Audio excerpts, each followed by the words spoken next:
Well,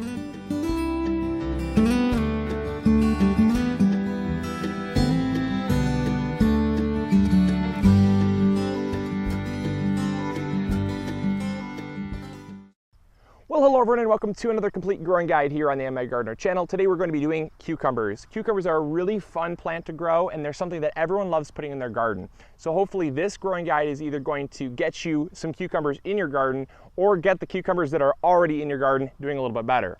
So the first thing we want to talk about is spacing. When you buy cucumbers, if you buy a bush variety, you're going to want to space them about 1 foot to 1.5 foot apart. That's because they're bushing and they're really not going to do a whole lot of vining and competing for space. However, if you're doing something like we're doing, which is just your all-purpose cucumber, we have some Wisconsin SMR pickling cucumbers, we have some Marketmore cucumbers, and we have some lemon cucumbers. And those are just your all-purpose crazy vining cucumbers. You don't want to space them any less than 1.5 foot, and that's only if you are if you're trellising them. Here we have some trellising because we like to grow vertically. If you're growing in the ground, do not give them any less than 3 feet. And that's because cucumbers really like a lot of space.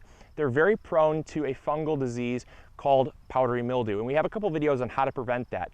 But the best way to prevent it is by giving them space, because the biggest reason why you will not get powdery mildew is because of airflow.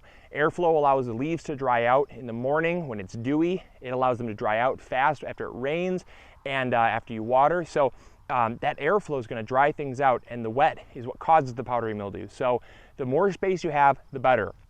One of our benefits with growing on the trellis here is that when we grow vertically, we actually have a lot of airflow through here, so they're not low to the ground. And that's a plus for 2 reasons. We can actually maximize space, we can plant them closer together, and we can actually also maximize space by growing them up as well.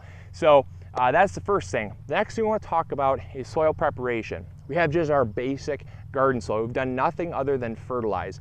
The fertilizer we use is Trifecta Plus, as we use on pretty much everything here.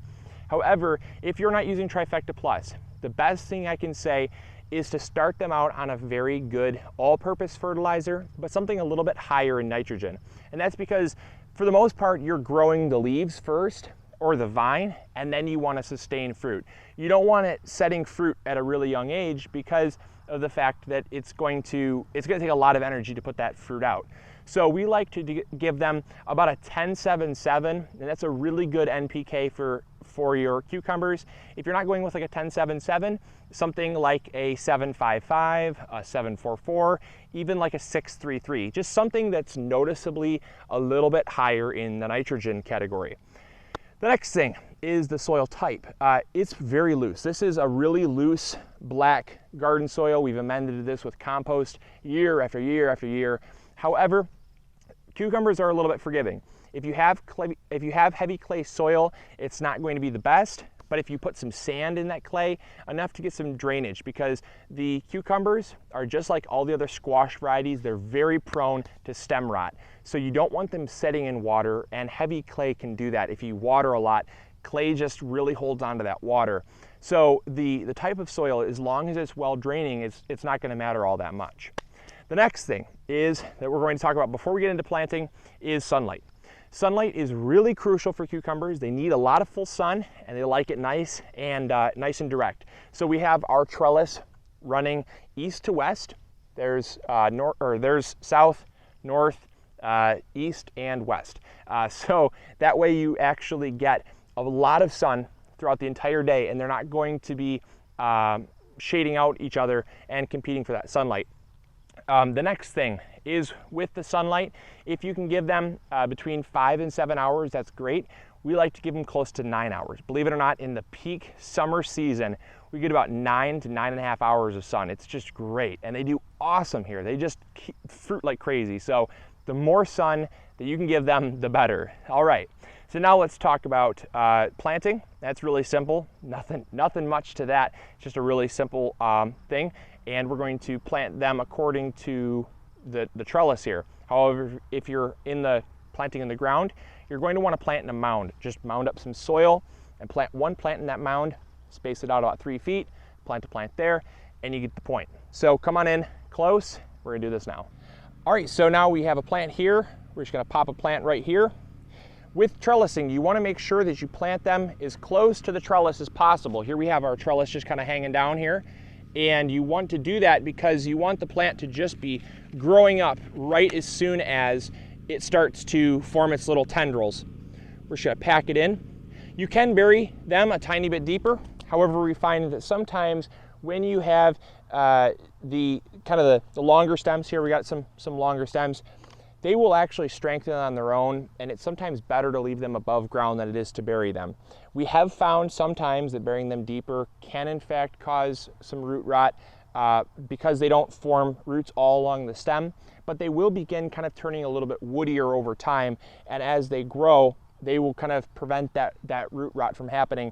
So later on, if you have to pack up some soil, that's usually more suggested than burying them deep right off initially. So the very last thing, once we've planted them, is you want to give them some type of support here. So obviously we've gone with this nylon netting. This nylon netting is a great, it's a kind of an all-purpose netting, so you can do pole beans if you want, if you're not using up the whole thing. But the biggest reason is it's cheap, and it's able to be used year after year. I mean, we've used this for 3 years and it's still going strong.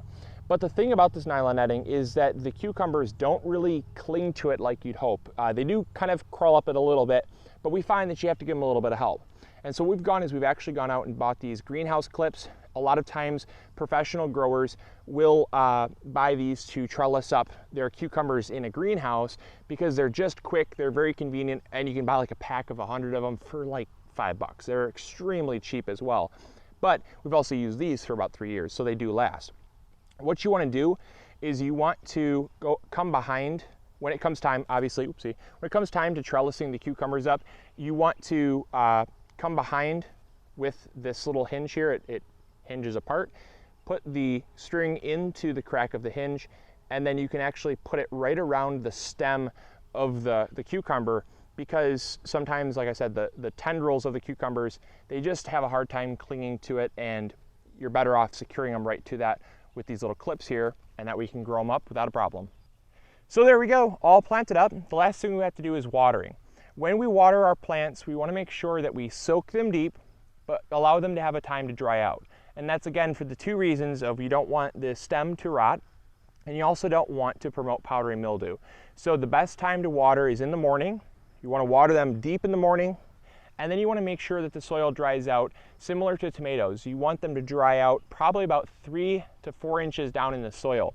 If you're using pots in like a potted garden, you want to watch that the soil doesn't kind of dry out too much, because when they dry out too much, you can actually have something called blossom end rot, and that's where the end of the cucumber will actually kind of shrivel up. So you don't want to let them dry out too much, but that drying out period is very crucial to keeping all those diseases down and making sure that your plant stays healthy as well. So I hope you all enjoyed. Hopefully you all are growing bigger, going home. Hopefully you learned something new. And if you definitely did, give that video a thumbs up if you haven't already. Also give this video a nice comment if it helped you out in any way. And also, if there is something that you have not seen yet, like a growing guide, post that in the comments box below what you'd like to grow so I can help you out with that. And the last thing is, if you are interested in more growing guides, we have a huge playlist, I think of like 17 complete growing guides now, over at www.migardener.com. Select videos, go to growing guides, and that's going to give you that huge list of growing guides that we've done. So until next episode, this is Luke from the MIgardener channel, hoping you all are growing bigger, going home, and I'll talk to you all later. See ya. Bye.